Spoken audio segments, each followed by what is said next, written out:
Senator Lummis from Wyoming is recognized. Thank you, Mr. Chairman, and congratulations on your nomination. Please throw me a lifeline here and help me support your nomination. The Fed's website today says that the Federal Reserve will ensure the provision of payment services to all depository institutions on an equitable basis, and to do so in an atmosphere of competitive fairness. But that's not the case at all, Mr. Chairman.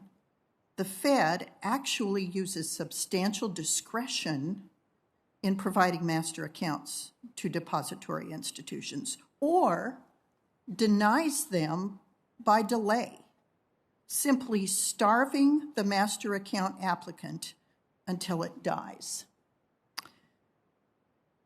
And that's true even though every single federal court that has ever looked at this issue disagrees with the Fed's assertion of substantial discretion.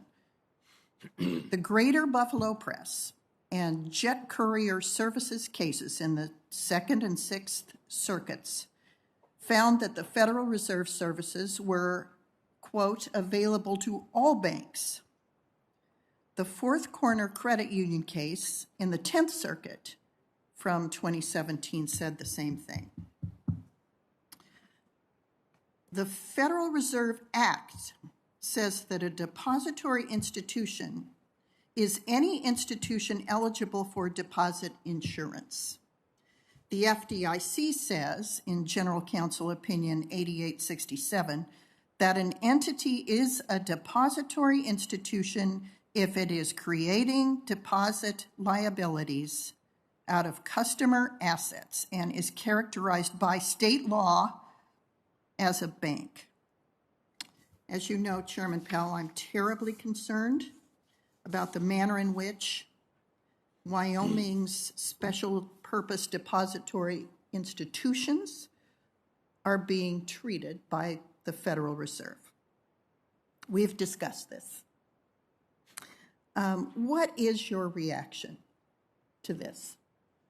So, as we discussed, there are novel charters, and the SPDIs are one of them, and we want to be really careful because they're hugely precedential. They're very important from a precedential standpoint, and so we've been looking carefully at this. And I would say there are good arguments for viewing SPDIs as depository institutions for this purpose. And I think we're looking carefully at it. I do think we'll make some progress on this, and we can talk about it more offline. But you should. I think you do understand that we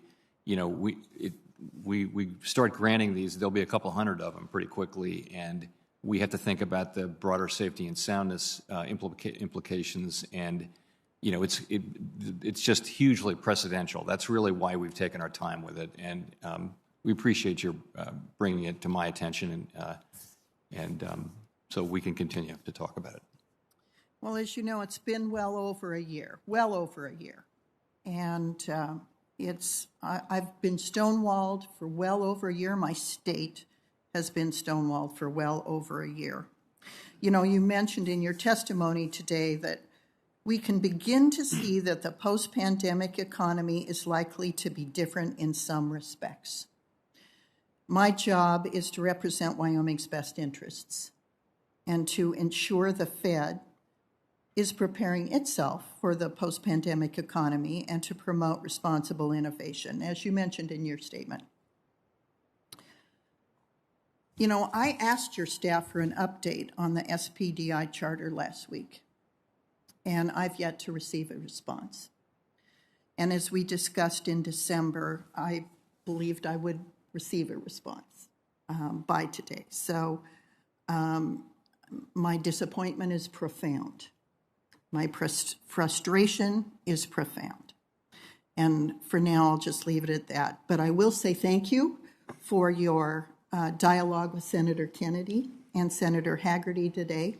I thought those were encouraging dialogues, and once again, Chairman Powell, throw me a lifeline.